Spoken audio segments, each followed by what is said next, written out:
Hello, everyone. Welcome to day 7, end of our first week of our New Year Healthy Habits series. Today, we're talking about our final pillar of lifestyle medicine, which is social connection.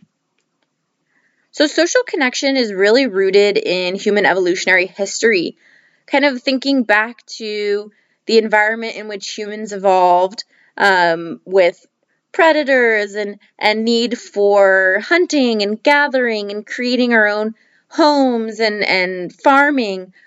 Social connection really had huge survival benefits. You needed to rely on other people because you simply could not do it all on your own. This concept of shared resources and one person being a hunter and one person being a gatherer and coming together at the end of the day and sharing your spoils was really necessary for survival. Social connection also has a huge relationship to our cognitive evolution as a human species, as well as our language development. We wouldn't have a language if we didn't have this social connection.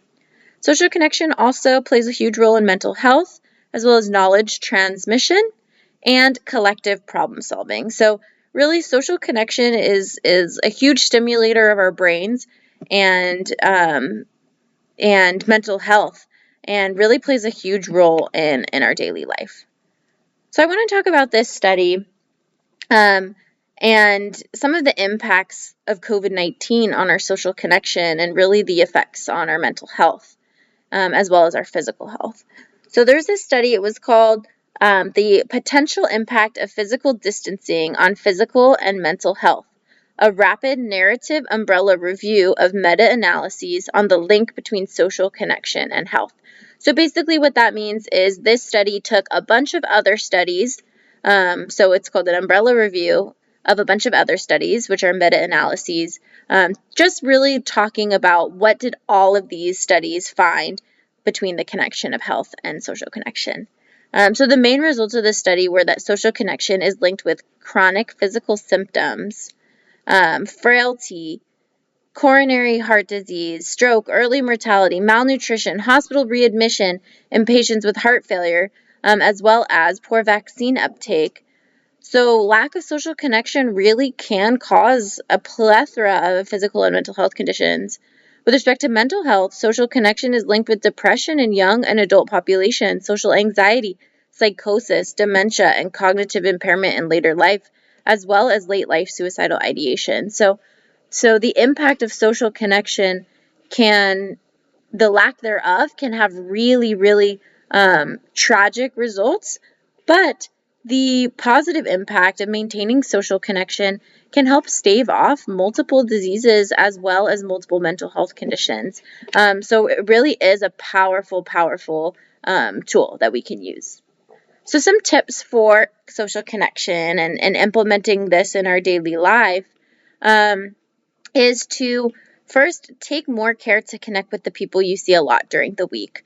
So this is something that we could potentially take advantage of, whether being at work, your coworkers, going to the grocery store, the checker that you see once or twice a week, people that your neighbors that you see in passing.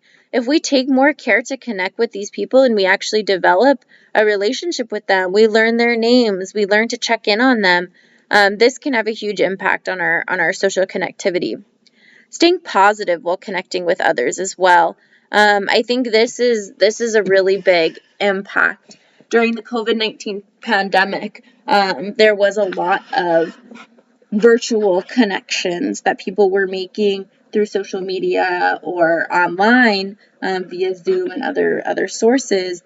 But a lot of these social connections tend to revolve around a conversation that had a negative tone or a negative impact, which of course during a pandemic, times were very hard and times were very challenging, and a lot of things, needed to be kind of debriefed and discussed in a group. But staying positive has a really big impact for our social connectivity as well. Sharing new experiences with other people, making and spending time with others. So a lot of times we don't think we have the time in the day to reach out to people, to give people a phone call. But if we make that time and we make an effort, that can be huge. be there for those who need you. That seems kind of self-explanatory, but sometimes we get tired when people keep asking for help or keep reaching out to you, but really being there for those who need you and recognizing that you are needed, as well as being flexible, supportive, and excited about what others are doing in your life. So taking a moment and even if it's not necessarily something that interests you, listening to other people about what interests them, and maybe trying to form a connection or a common bond by some of those interests. So again, I just challenge you today to try and branch out a little bit in terms of social connectivity. Call a friend, call a family member, see if anyone's available for lunch or to meet in person.